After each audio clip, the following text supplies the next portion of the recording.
Hello and welcome. This time we are going to cover the Thorny issue of Bushes, Trees and Foliage.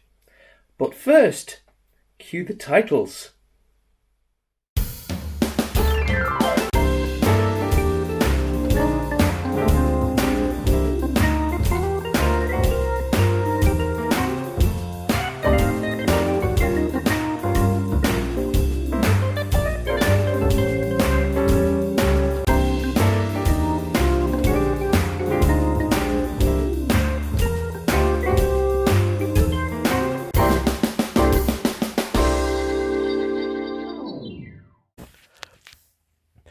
I think it is time we address the thorny issue of foliage.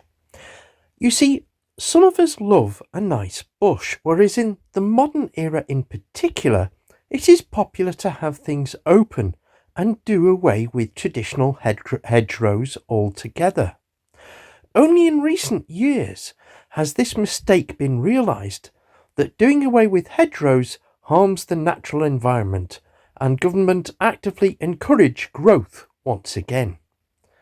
So when modelling, it is important to consider the era you plan to recreate and plan bushes and trees accordingly. In urban areas, it is safe to say that you will find more neatly trimmed bushes, whereas those in the country might be more inclined to leave things growing a little more wild. So what goes into a really good bush? Well, thankfully, this is one area I often excel. Now, these bushes were made using a pretty well traditional route, and I do like this foliage, the clump foliage you get from the likes of Javis, for example, that we stock, and there's other manufacturers, of course. But it does give a nice texture and realism to the bushes that I make, although there are various types of bushes and lots of techniques. In this episode, I'm going to be covering an experiment I did. Mark Holcroft, who does a lot of the 3D printing for us and designing, he came up with an idea based on the supports that he came up with when he did the 3D printing. And I could see where he was coming from, but I didn't know if people would be interested in buying complete trees. However, I do have a layout to build for a customer, and I'm going to need lots of trees and bushes for that. So this is my experiment using that material to make the trees and bushes for that layout. Now, to start the process off, I've taken some of these supports and cut some branches off, some of them where they were a bit too messy, and I've glued some branches on. And here I'm mixing the same acrylic paints that I use for painting the 3D printed buildings. After all, it's the same material. Now, this is just mixing a bit of black and a bit of grey, a bit of white to make the grey.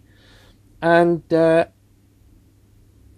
gives us, because when a tree has been there a while, the bark goes a sort of a greyish colour with the odd bit of brown, especially towards the end where the twigs are. So what I've done here is I've put a splurge of brown in, but I haven't mixed it in the paint. What I'm doing is getting a splodge of grey, if that makes any sense, with a little bit of brown separate, so that as you brush it on, you get a separate streak of brown mixing in with the grey as a separate colour, which is kind of realistic because it is going to be a mixture of colours and textures, and you're going to have moss in there, so you could put a bit of green. But the idea is that you get a bit of both on the brush, and it gives a more natural colour because it's not going to be a single uniform colour on the actual tree. So as you can see, I'm just working my way around all the branches, taking my time, making sure I don't miss any. which is obviously the name of the game with this. Don't worry too much, because you're going to be putting stuff onto this. This is just, if you like, the skeleton of the tree. Just basically, you know, what we're looking for. And I know that it looks a little bit unnatural, a little bit like the Game of Thrones tree and the titles, but it does make more sense the further you get. Now, as you can see, I'm getting towards the end. You can see sort of a brownish grey tint to it, and you can vary it from tree to tree that you do. So some will have more of a black appearance, some will have a grey appearance. The whole point is that you get to have a variety of colours, because nature doesn't make everything the same. So anyway, so I've done the first tree, and now I'm working my way through all the other bushes, making sure there's a layer of paint, and I'll make sure this paint is fully dried before we start the next phase.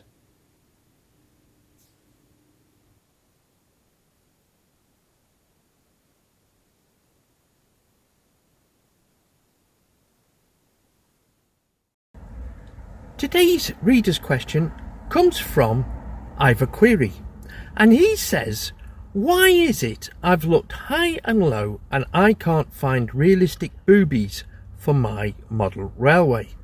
Now, Ivor, you didn't tell us what scale you model in, because obviously that would affect it.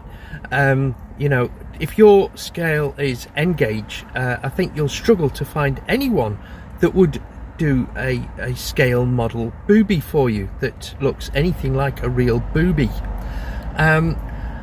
If you're doing model 00, again, it is quite small, a decent booby. You know, you get seagulls, you get crows, maybe the odd eagle, but boobies, I think absolutely no chance whatsoever. And I think you really are, you know, barking up the wrong tree if you're looking for tits and robins and things like that. If you're modelling O gauge, you might well stand a chance, but again, a booby is quite a specific bird, and I think, you know, you need to lower your sights a little bit and go for something a little bit more common, like the aforementioned seagulls, or ducks, in fact. But yeah, I agree that I understand where you're coming from. The booby is a very attractive bird, and I can understand why you want specifically to have boobies on your layout. I presume you're modelling Scotland or something like that. Anyhow, do come back to me and let me know the scale that you're modelling, and I will ask around if anyone out there knows where someone can actually get a decent model of a booby. And in fact, if there's somebody who does tits and robins, even better. I'd be very impressed if somebody actually does models of those, and I would happily forward that to Ivor. Okay, and thank you very much for your letter, and we'll come back with another reader's letter next time. If you've enjoyed the video, and hopefully by the time you've reached this far you probably have, then why not click on the bell? And that gives you a subscription. Better still, click on the all. It doesn't cost you a penny, but it really helps the channel. We're currently on around 720 or thereabouts subscribers at the time that I'm filming this, and we really want to get to 1,000. It doesn't cost you anything. It helps us enormously. All you've got to do is click on the bell, click on all, and you'll be told when there's other videos. And if you give us a thumbs up, click on that, that tells people like us that there's something here that they'll enjoy. Really do appreciate everyone that does it. So thank you ever so much. Unfortunately, a dodgy SD card has messed up the filming of this, but this is some stuff I picked up at a show. I'll show you the box. Late autumn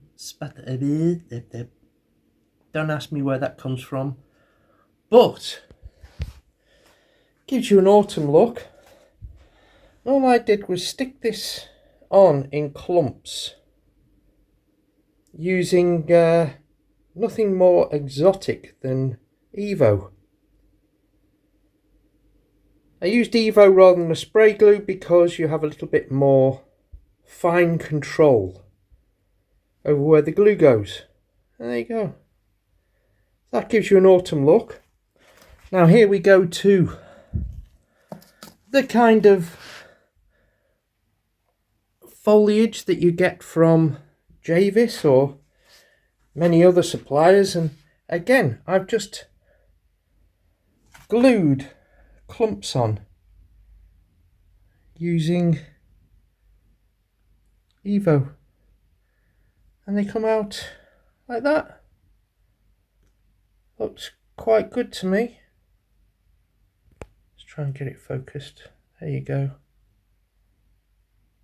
And that gives a realistic bush or small tree, depending on your perspective. So there's a few more painted ready, and there you go, there's another one. So you get different colours and shades and so on in so you'd have those next to each other, if you can imagine the scene.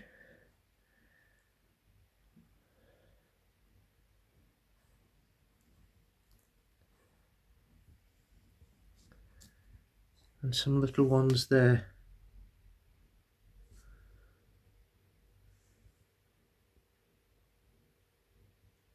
Anyway, sorry I didn't get to show you me sticking those on, but it was just a dab of Yoo-hoo that I used. Not N. Yoo-hoo.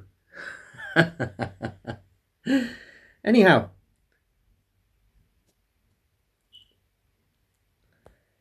this, of course, as I mentioned earlier, isn't the only way. This was an experiment.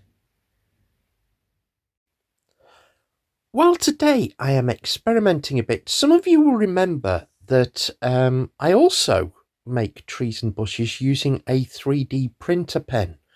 And I sometimes get asked about this, so please leave your comments below if you'd be interested in a video looking into depth, maybe even a live video on, you know, making trees and bushes using a 3D printing pen, which you can pick up for about £16.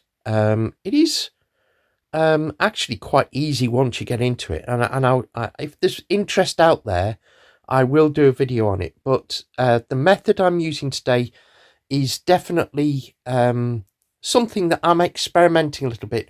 I've got trees and bushes to do for a customer, as I've mentioned, and yeah, I am trying new ideas on with some things that I got from the 3D printer as I've been printing things, the supports that look rather tree-like. Anyhow, yeah, leave your comments if you're interested in these techniques and making trees, oak trees in particular, in this fashion. I will do a video on that. So do please leave your comments below.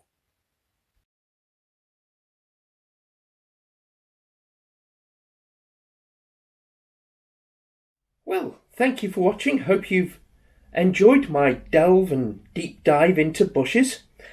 Next time we'll be at the Merseyside and Southwest Lancs narrow gauge group at Rainford. So we'll bring you some footage from that. And then the week after that, we're going to be at Leyland with both the exhibition layout and the trade stand. So do pop by. I'll be very, very tired, but very, very pleased to see you.